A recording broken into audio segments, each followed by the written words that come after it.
Hi everybody, AJ here from herfitnesssolutions.com. It is January 2nd, 2014. Happy New Year. I hope everyone had an awesome Christmas break. Everyone had some good downtime with their family and friends, and hopefully Christmas wasn't a stressful time for you that you feel you need now another break from. Hopefully you learned from the past and actually took some downtime for yourself and feel refreshed and energized today as you get back to work. Today is my first day back to work, and I had to be disciplined. I worked from home. I have the potential of working non-stop if I want, and I promised to give myself a good Christmas break, and it really paid off because I was really eager to get back to work this morning and actually start up with a couple new clients. So that was really positive for me. I took that downtime, and that downtime even meant taking some time away from social media.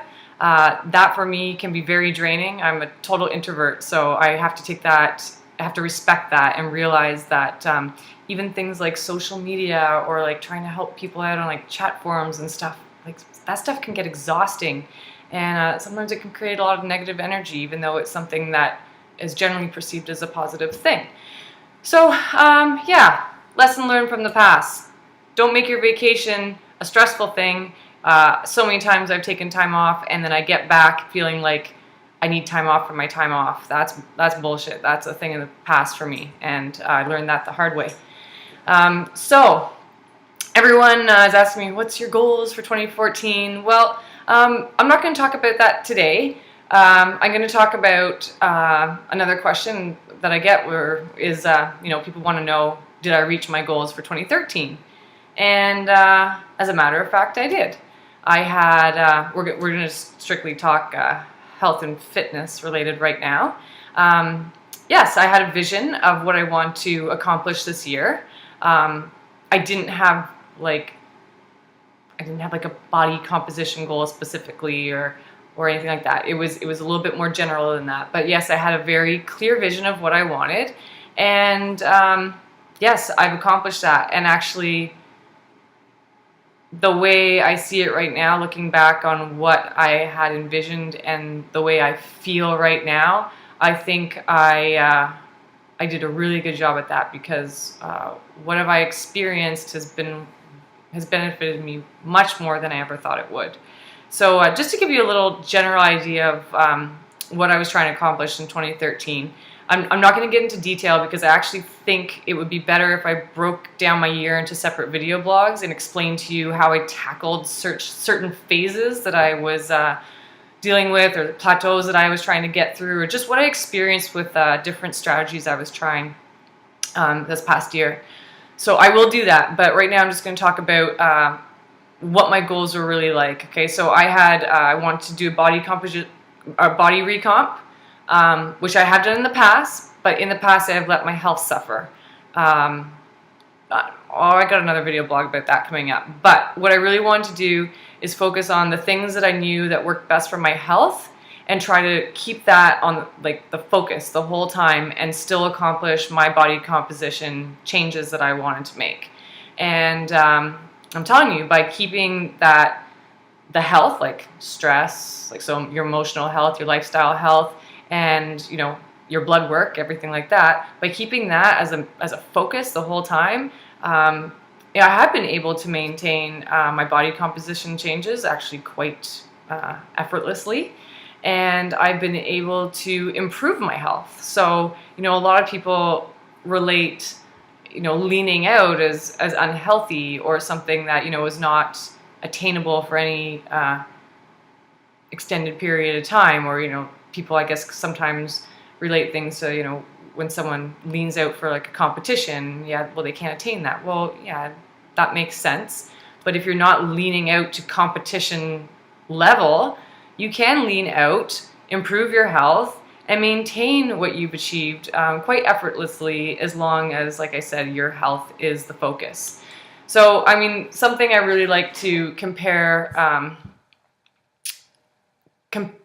those kind of goals to is kind of like taking a road trip, right?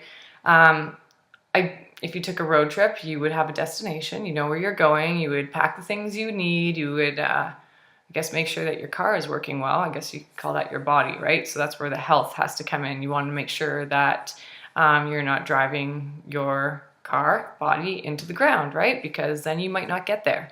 But as far as a destination, if you get behind the wheel and you put the map on your lap and all you look at is that destination on the map, you are probably going to crash into something maybe as soon as you leave the driveway. So I don't recommend that. I recommend kind of glancing, rechecking the map every once in a while, making sure that you're on track.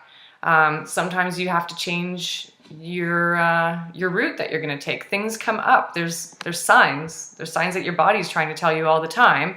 And then there's things that just come up in life where you just have to adopt and make changes. And that's, you know, your journey with fat loss or whatever your goal might be for health and fitness for the year is going to be a lot like a road trip. So you just kind of have to treat it like that. You have to respect the road. You have to respect the vehicle. And yes, there's going to be a certain time that you want to get there. But we all know that if you have to take a little bit more time and it means that you get there safe, we know it's not the end of the world. So that was the other big thing for me, was not setting timelines. And that's, you know, I'll be perfectly honest with you, people always ask me constantly, well, why don't you do a bikini competition? The truth is, number one, I really don't have much desire. I'm kind of a tomboy. It's like the makeup and the heels and everything is just not my thing. I'm total fish out of water. So that I know I can learn to do that. That's fine. But that timeline, for me, timelines like that, when it comes to things like body composition changes, just equal stress for me. And when I add that stress, my results just kind of go to shit. So I've learned that about myself in the past, and that's why I just choose not to do that right now. And I stayed true to that this year. It was very much, I have my destination, I have my goal, but as far as the timeline, I paid more attention to what my body wanted me to do, opposed to keeping that date set. I just kind of brushed that aside, just listened to my body, and I think that was probably the biggest payoff for me. Was, you know, eliminated stress, but also it allowed me to maintain or actually improve my level of health throughout the whole process. So that was some of the most important things that I learned in general throughout the year. And like I said, I think I'm going to do a couple more video blogs, and I'm going to break down what I did this year, because some of you might find that helpful. I hope so, because that's part of, you know, the reason why I document these things, is because I hope to help somebody else. And of course, my clients always benefit from all the crazy things I experience myself and all the troubleshooting I do. And then when they come up with, you know, upon that same problem, it's like, yeah, we got this one. It's all good. Anyway, I will be back shortly. I wish everyone a happy new year, and have a great day.